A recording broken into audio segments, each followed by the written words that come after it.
voy a saludar ya con nuestra primera invitada, la asambleísta Viviana Veloz, asambleísta de UNES.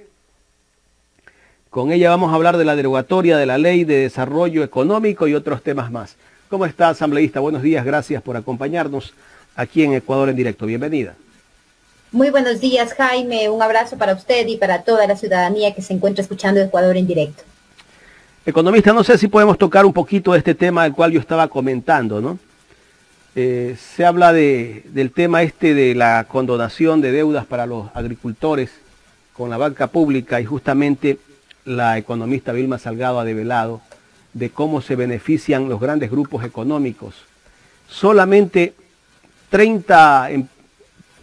personas se beneficiaron, o 30 grupos económicos se beneficiaron el año pasado por un monto de 1.100 millones de dólares, condonando intereses y deudas que tenían en el SRI.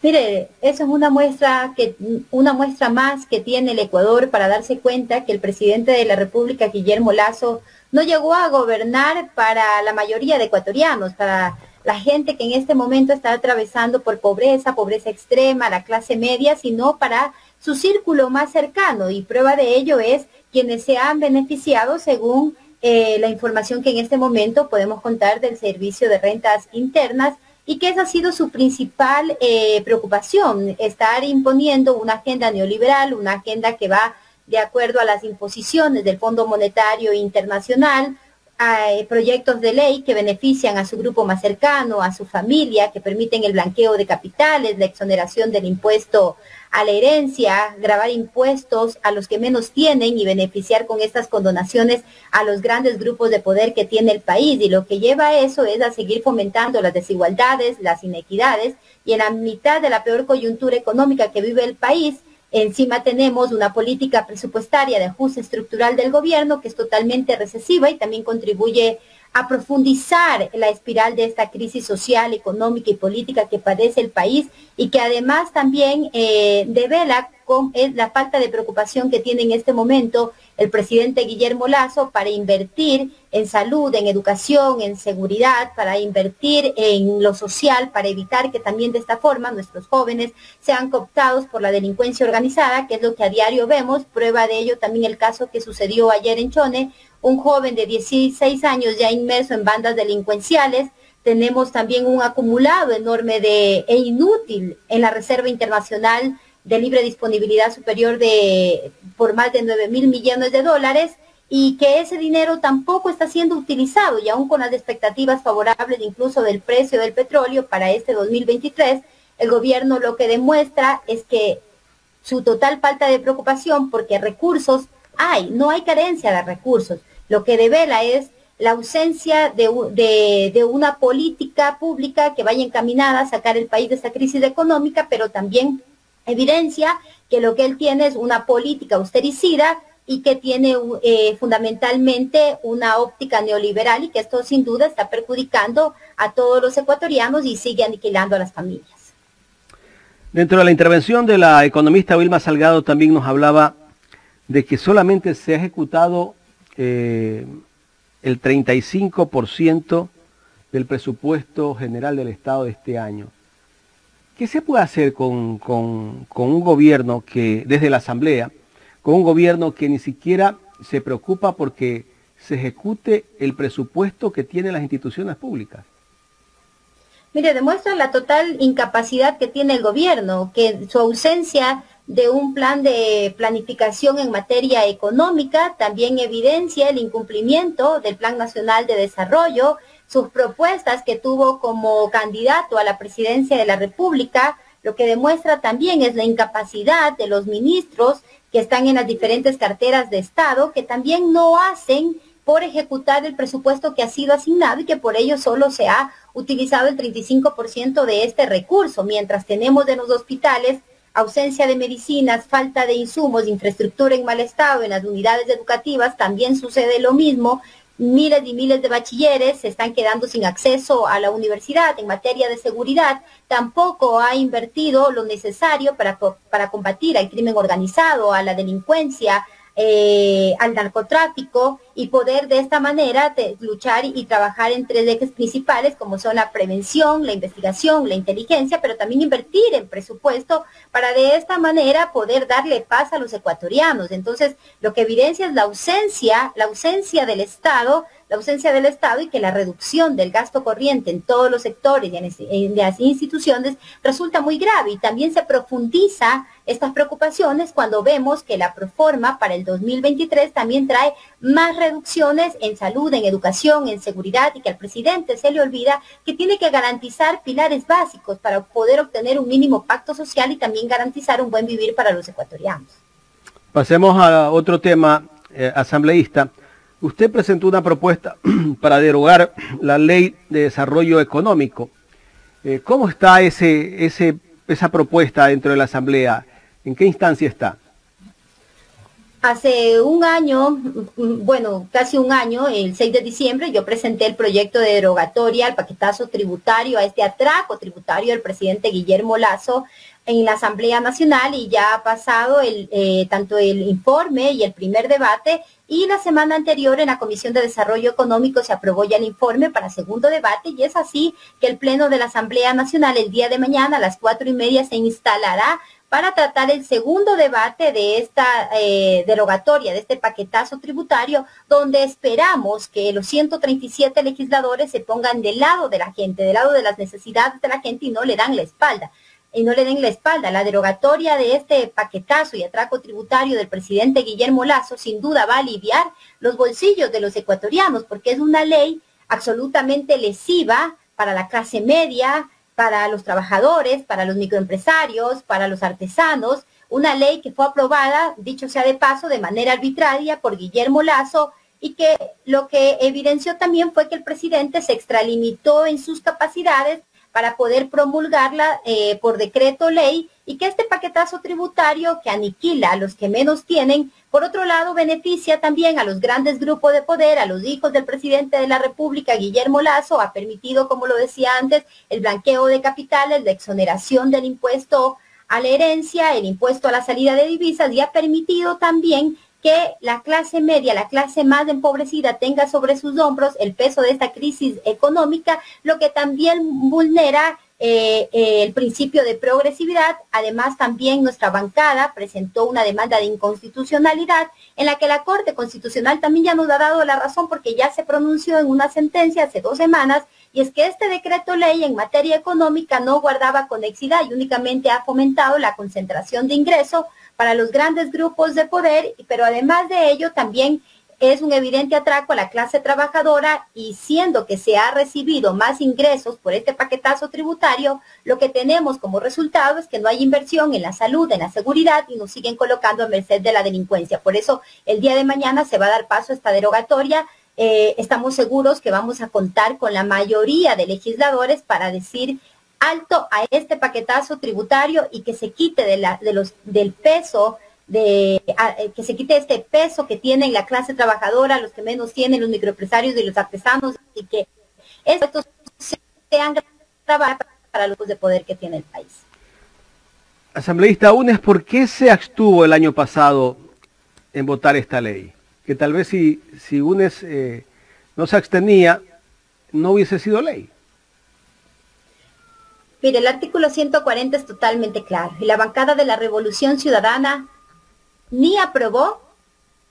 ni reformó. Lo que la bancada hizo fue negar, porque nosotros votamos a favor de la moción del legislador Esteban Torres, que contó con 90 votos de respaldo para dar paso a la negativa de este proyecto de ley económico urgente, y por lo tanto no existía esa figura de archivo. Fue una figura que se inventaron y que sirvió para que el presidente se extralimite en sus funciones y promulgue por el Ministerio de la Ley, pero que también contó con la complicidad de quien en ese momento era presidenta del Parlamento y del secretario también de la Asamblea Nacional, puesto que en el comunicado que le envía al presidente de la República omiten dolosamente que este proyecto de ley fue negado de acuerdo a la moción del legislador Esteban Torres. Nosotros negamos, votamos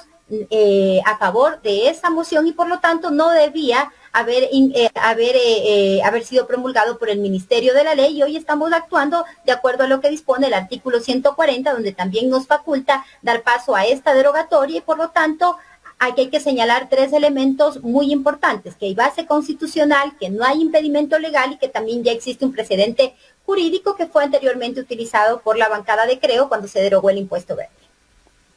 Estamos dialogando con la asambleísta Viviana Veloz, asambleísta de UNES. Estamos hablando sobre el tema de la derogatoria de la Ley de Desarrollo Económico. Para derogar esta ley se necesitan ¿cuántos votos? ¿70 votos? 70 votos, pero esperamos que los 137 legisladores votemos a favor de esta derogatoria y no sigamos imponiendo a los que menos tienen el peso de la crisis económica. El presidente de la República y la bancada de gobierno deben entender que estos impuestos deben ser gravados a los que más tienen, a los que más reciben ingresos, a los grandes grupos de poder, y no de forma temporal, sino de manera permanente, así como se le impuso a los microempresarios del impuesto del 2%, que después fue transformado con el nombre de RIMPE, pero que sigue siendo lo mismo. A esas personas que día a día luchan para sacar sus negocios adelante, se le puso este impuesto cuando debería ser lo contrario. Este impuesto, este 2%, debería ser grabado, como ya lo dije, a los 300 grandes grupos de poder para que ayuden a sacar de esta crisis económica en la que en este momento atraviesa el Ecuador. Asambleísta, el gobierno, cuando no estaba en el poder, el presidente Guillermo Lasso, vivía criticando a los gobiernos anteriores, el caso del presidente Correa. Luego, aunque gobernó junto al expresidente Moreno, pero lo criticaba como para decir que estaba en contra de todo.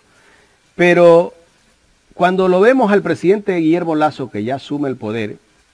y que vino con aparentemente un plan de gobierno, y que cuando revisamos ese plan de gobierno, pues se ve que iba a hacer tal vez cosas interesantes para el país, pero no ha ejecutado absolutamente casi que nada de lo que él presentó como candidato, un plan de gobierno para hacer un cambio en el país.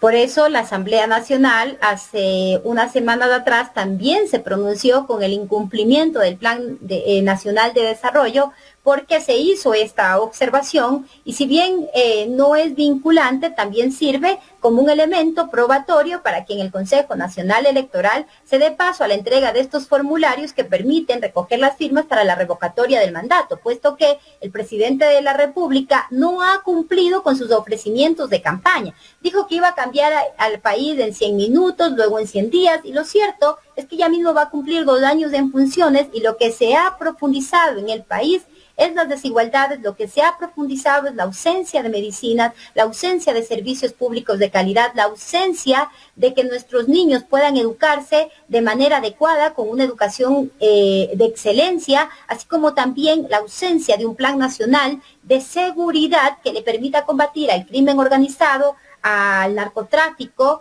que le permita combatir a la delincuencia común, que le permita darle paz a los ecuatorianos, porque la inseguridad, que en este momento es el primer problema que tenemos los ecuatorianos, de acuerdo a las estadísticas, también se traslada a que también viene a tener impacto dentro de la economía del país, puesto que los negocios comienzan a cerrar, porque son extorsionados, porque son vacunados, como comúnmente se dice, y también de esta manera la gente empieza a perder su empleo. El presidente no ha cumplido. Lo que tenemos como tal es que el presidente ha demostrado una total incapacidad para poder conducir el país, también un desconocimiento profundo de dónde tiene, en cuáles son las partes en las que tiene que profundizar su trabajo, y de la misma manera los ministros que están en las diferentes carteras de Estado, un desconocimiento profundo, y que no tienen la más pálida idea de cómo conducir estos ministerios, y de esta forma poder trabajar de una manera idónea. Pero también el presidente se ha negado a escuchar a la sociedad civil, a las diferentes organizaciones, poder entablar un verdadero diálogo para poder sacar conclusiones y poder también sacar aportes para que de esta forma ir combatiendo los males que en este momento tenemos como país. El presidente lo que le preocupa es beneficiar a las élites, pero también una de sus preocupaciones es impedir, como ya lo ha dicho en otros medios de comunicación, que el correísmo gane una elección presidencial y seguir con las persecuciones políticas, también dijo que iba a combatir la corrupción, y lo que vemos es que sus secretarios de honoren, sus ministros y su gente más cercana también en este momento está involucrada en actos de corrupción. Y también recordar lo que pasó cuando se negó el proyecto de ley económica urgente de atracción de inversiones, que el presidente estaba prácticamente negociando votos con asambleístas de la bancada de Pachacutic y también con la bancada de la izquierda democrática, ofreciendo ministerios, ofreciendo dinero, ofreciendo, bueno, de todo para que le den el voto para aprobar también este proyecto, que era otro proyecto Frankenstein. Eso es lo que tenemos, un presidente que no sabe cómo conducir el país, pero que sigue también profundizando la corrupción, que dijo que tanto iba a combatir. Asambleísta, en otro tema, anoche ustedes sesionaron para posesionar a un consejero de participación ciudadana. Los otros, dijo el presidente de la asamblea, que ya fueron posesionados y que no necesitaba posesionarlos. En todo caso, en este momento hay uno nuevo y los otros tendrán que sumarse a ese Consejo de Participación Ciudadana. Y por otro lado hay 4 consejeros que no aceptan que fueron destituidos y siguen cumpliendo funciones como que no ha pasado nada en este país. ¿Qué va a hacer la Asamblea? Lo que se evidencia con estas acciones del gobierno es que no se respeta la independencia de funciones, pero también hay que recordar cuál era el espíritu de la constituyente, el espíritu del legislador constituyente, que era precisamente precautelar la independencia de funciones para que de esa forma el presidente de la República no se extralimite en sus poderes, que es lo que en este momento está sucediendo, y por lo tanto también se está vulnerando lo que dispone la Constitución. Pero aquí hay que resaltar varias cosas. Se aferran al cargo el señor Hernán Ulloa, tal cual como se aferraba la señora Guadalupe Llori, y empieza un abuso de las garantías constitucionales, un abuso del derecho, de acuerdo a cómo está descrito en el artículo 23 de la Ley Orgánica de Garantías Jurisdiccionales y Control Constitucional. Pero también existe otros puntos que hay que resaltar. ¿Cómo podemos nosotros acatarnos a una decisión de un juez que primero carece de competencia y que su jurisdicción no era la competente para conocer esta medida cautelar? Segundo, aquí existen leguleyadas y también existe un fraude procesal por parte del abogado que presenta las medidas cautelares y de la persona que está solicitando estas medidas. Se sortea esta misma causa por 7 veces. Por 7 veces la misma medida cautelar con el mismo escrito en el Cantón La Concordia hasta que recaiga en el juez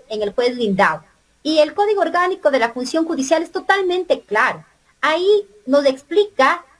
en quién recae la competencia, y recae la competencia en quien primero recae el sorteo, y que este juez, la primera juez en la que recayó el primer sorteo, era la que tenía que abocar conocimiento y prevenir de este conocimiento, porque en ella radicaba la competencia. Y por lo tanto, todo lo actuado por el juez Lindau es totalmente nulo, carece de nulidad. Pero además, como lo dije, hay fraude procesal, hay un abuso del derecho, hay un abuso de las garantías constitucionales, y por eso la Asamblea Nacional también ha presentado ya una impugnación a estas medidas cautelares en la sede de la Asamblea Nacional, que es en la ciudad de Quito, y que esperamos que el juez o juez en la que haya recaído esta causa resuelva en derecho. El país no puede seguir permitiendo, los ecuatorianos no pueden seguir permitiendo el abuso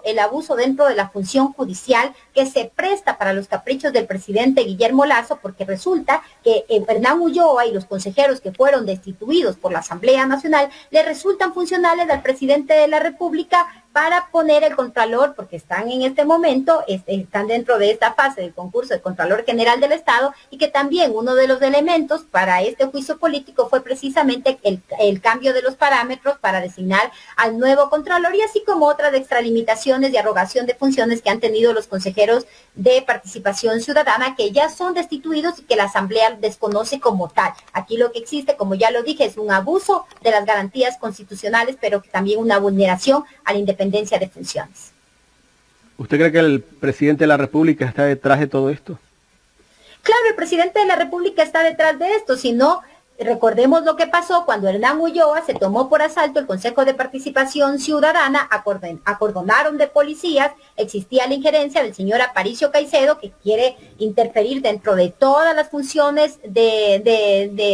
Estado, y que no permitieron que Sofía Almeida siga dentro de la presidencia del Consejo de Participación Ciudadana. Recordemos también que el mismo Hernán Ulloa, ya en Guayaquil y también en San Borondón, presentaron medidas cautelares, y que también ahí ya existía la intromisión por parte del presidente de la República y del señor Aparicio Caicedo, y que no sería el primer caso. Recordemos lo que pasó en el Consejo de la Judicatura, cuando querían evitar la llamada que realizaron los vocales del Consejo de la Judicatura, cuando querían evitar que sea destituida como presidenta de la Asamblea Nacional la señora Guadalupe Llori, que los vocales Morillo y Barreno llamaron a nombre del presidente de la República solicitándole al presidente de la Corte Provincial de Pichincha que den un fallo a favor de la señora Guadalupe Llori para seguirla teniendo dentro del Parlamento como presidenta. Lo mismo sucede, o sea, esto ya se ha vuelto común, el mal utilizar las garantías constitucionales de esta hemorragia jurídica que existe en este momento, el desconocimiento incluso del derecho y el abuso también de sus funciones y extralimitarse más allá de sus competencias, y que también deberían ser una de las tantas causales que en este momento se deben tener en cuenta para posteriormente, cuando se deban tratar, también hablar sobre en lo que el presidente de la República no debería haber hecho, porque su prioridad debería ser trabajar por el bienestar de la gente y no estar metiendo su mano ni dentro de la función judicial, ni dentro de la Asamblea, ni dentro del Consejo de Participación Ciudadana y Control Social, ni de ninguna función del Estado.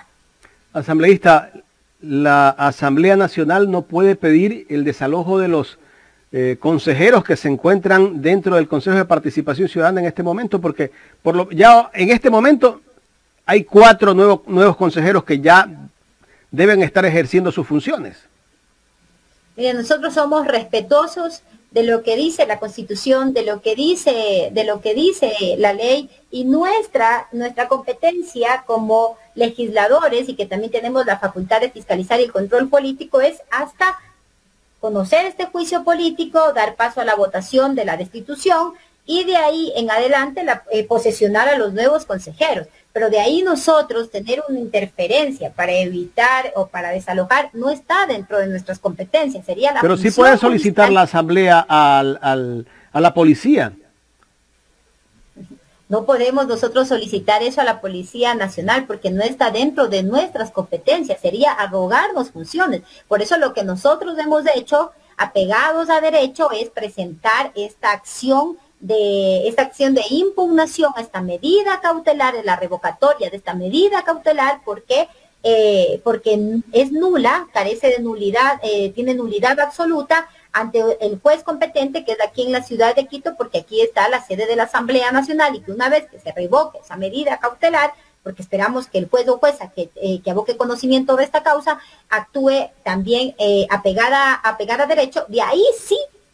viene ya el desalojo del señor Hernán Ulloa y de las otras 3 consejeras que están tomándose por asalto nuevamente el Consejo de Participación, que se aferran para seguir beneficiándose ellos, para seguir beneficiando sus bolsillos, y que no están del lado de la gente. Ellos tienen otras prioridades, y su prioridad no es el bienestar del país, su prioridad es el bienestar de ellos mismos y el bienestar del presidente de la República. Asambleísta, quiero agradecerle por haber aceptado conversar con nosotros aquí en Ecuador en Directo. Yo le agradezco a usted, muchas gracias por siempre darnos este espacio para poder tener este contacto con la ciudadanía y para poder también seguirles informando. Un abrazo y muchas gracias por invitarme. Viviana Veloz, asambleísta de UNE.